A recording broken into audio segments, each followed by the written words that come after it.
So let's talk about a little bit of Disney pin history.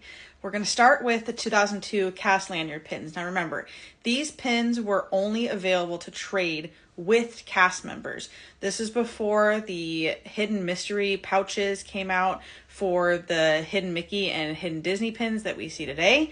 So let's take a look at some of the different themes that these pins are broken up into. So the first part of this series was the gold and silver topiaries, which featured Minnie and Mickey, Ariel, Tink, Dumbo, and Jiminy, except for in the silver series where there's no Jiminy in that one.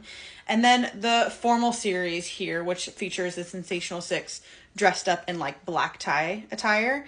Then the ones on the bottom here with the Sensational Six are the kooky background collection. So they just had kind of fun, funky backgrounds to the pins. Then they released a couple of funny sets. They've got the Sensational Six up here in inner tubes, which is so random and hilarious.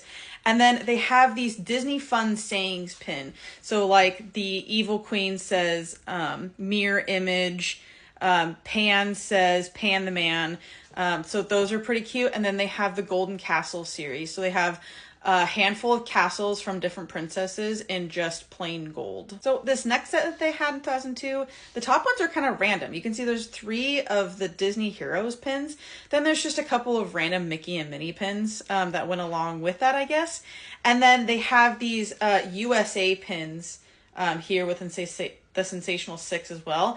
And then I think one of my favorites from 2002 is this one here at the bottom with all of the different Mickey Mouse faces. I think they're so cute and a fun way to do a like collection of pins and a whole theme that someone might want to get all of them.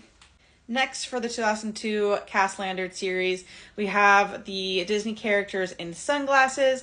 We have the Dalmatians in different poses down here. We've got the Florida license plates that have a bunch of different funny names on them. Then the Snow White, Cheshire, and Friends collection, and a couple of the cats, including Pocahontas down there for Thanksgiving. And the last set of pins that we have from the 2002 cast lanyard series are the princess hearts. The princesses and their significant others are in gold, and then the heart is colored in the background. And then there's this super cute Winnie the Pooh and Friends train set down here. Another one that's fun because all of the pieces kind of go together. So that would be a fun one to collect and try to complete the whole set. And then there's fairy tale signs down here, which is super, super cute. So the 2002 cast lanyard series was so fun. A bunch of funny random little pins, and definitely not as like detailed down to themes as you see now. Like we have a color series and a castle series and an ear hat series. Definitely a lot more random back in 2002, but that makes sense because they were kind of just starting this whole idea out. My favorite, I think, still is the Mickey expressions. I love that pin set. It's so cute. And definitely a good runner-up is that Pooh train set. Comment and let me know what your guys' favorite was, and I will see you next time for 2003. Bye!